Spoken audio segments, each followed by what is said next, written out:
What's up, chess player? If you want to become a stronger chess player, improve your level, you're exactly at the right place, because now I'm continuing my speed run, explaining you all of my thoughts in the process of a real chess game. Here I'm playing against a... Oops, that was a misclick, I'm losing the pawn, or maybe even not, just weakening my pawn structure, but hopefully we can deal with that, where I explain you all of my thoughts and hopefully you can take a lot out of it. Let me try to figure out how to deal with it, because that is so horrible. The right move was c6 and I was about to play it, but unfortunately what happened is what happened. So I want to place my pawn on f6, maybe that would be my chance, but if I go knight g4, then my opponent can take here, then yeah, maybe that would still work actually. Maybe that would still work, because after takes, and castles with a check, I have knight d7, I would block the check, and knight d5 is not that dangerous because my king would be on d8 covering the c7 square. Now I wanted to play f6. I wanted to play f6 and just stabilize the situation here, then place the bishop on e6. I'm just not sure whether I need to exchange the queens first, because after f6 he has an opportunity of playing bishop d2, and then it might be the case that the queens are still on the board and so my king would be in trouble. Although I get to play bishop e6 anyway, so let's do that. Yeah, of course the c5 pawn is just horrible. I mean, it should be on c6 to stop this knight from coming anywhere. Now I constantly need to care about it. So that should be a good lesson for you to learn what you should not do in chess. You should not allow your opponents to penetrate. You shouldn't create those holes in your camp. Now my opponent wants to play h3 and knight xe5 thanks to this pin here. This one.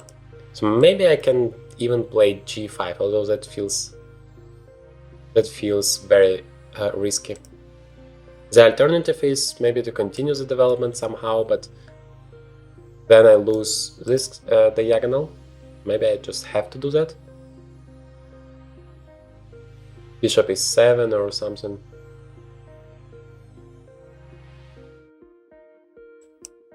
Yeah, I don't like this knight is coming. It's still quite a bad position.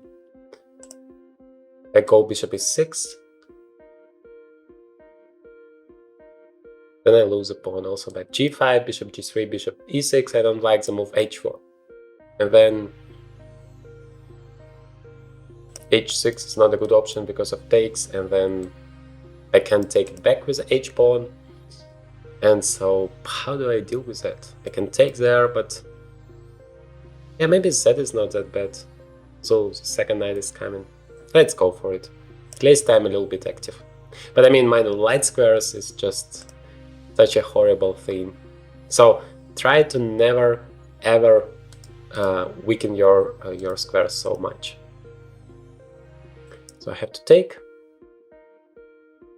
At least my knight is pretty stable there on g4. If he plays e3, I still have knight e3, knight e7 to protect here everything. And yeah, my king is still somehow in trouble. Probably should play a6 and king c7. And if knight comes to d5, I should just take it. But I mean, so many weaknesses there. Hopefully the knight is still not under attack, although it might be, obviously. But I don't have any time or space to remove it anyway. Also now it might be in trouble, because h5 still doesn't help. Bishop takes g4, so I have to take it and play knight h6. At least I'm attacking the pawn. Knight d5, I have king c6, although bishop f3. Bishop f3 is not fun at all. But going back is also not fun. There is nothing funny about this position. I mean, one missed click, which doesn't even lose a pawn, but you suffer because of it the entire game. How miserable is it?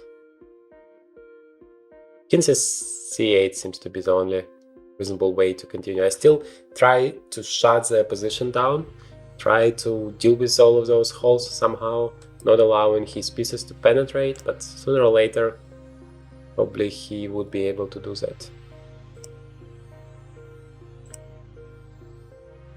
Yeah, knight f7 now, once again trying to stabilize everything. Bishop h4, I might even have check and bishop g5. Before that move I don't really understand, because I have now knight d6, or maybe he wants to play f3. Maybe he wants to do that. Here I don't have any real threats, but I have only 38 seconds, so I really have to speed up. That is another problem I have in the position. f4, I can take. What I like now is the e5 square. How do I use it? Probably with knight e5. 30 seconds. Yeah, oh no, now knight b6 fork. That is what I missed. Oops. Why can't I make a move? Lost so much time because of that.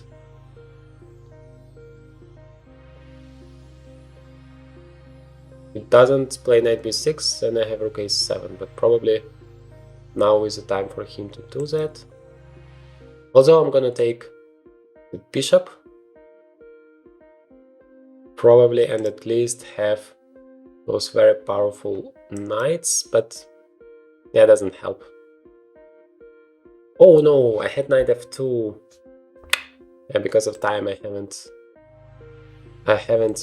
seen that. Knight f2 was a chance for me.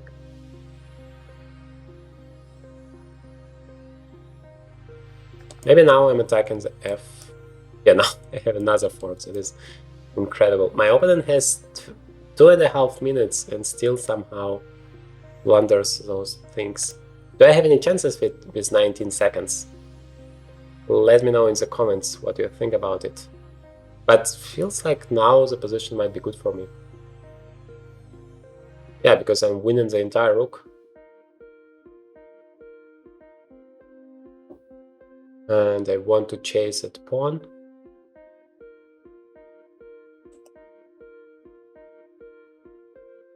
Don't care about anything on the queen side, just want to get rid of the checks and push.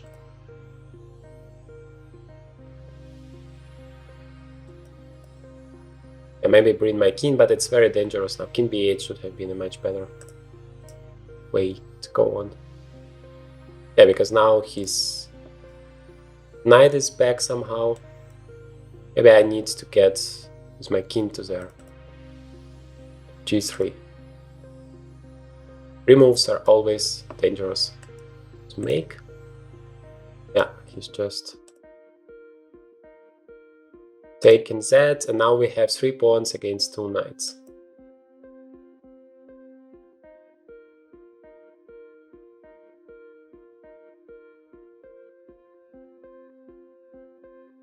And b4 is a threat. I might be able to construct some mating net, but without the time it's of course difficult. How do you stop knight b4? a6, knight b4, I'm winning the pawn. Oh no, there is knight d1 as well. How did I miss that? Okay, now knight a2 is a threat.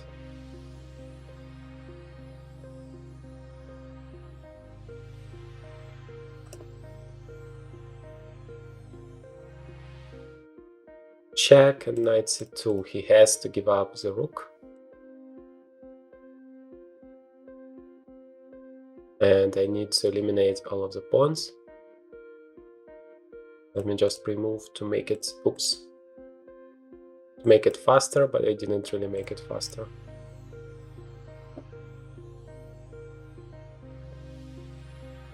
Okay, at least I would be able to make a draw.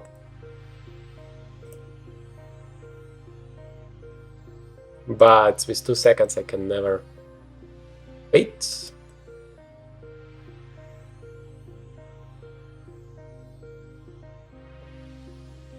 I might actually be able to give a checkmate. Wow, that is a totally incredible game there. Starting from a totally busted position with that c5 move. I hope you remember forever that you can never do that. But then somehow I managed to outplay my opponent. So hopefully you enjoyed it. Hit the like button if you did. And in this video, I continue the series, learn how I think, where you can learn my entire decision-making process live. And yeah, I really hope that's very useful for you.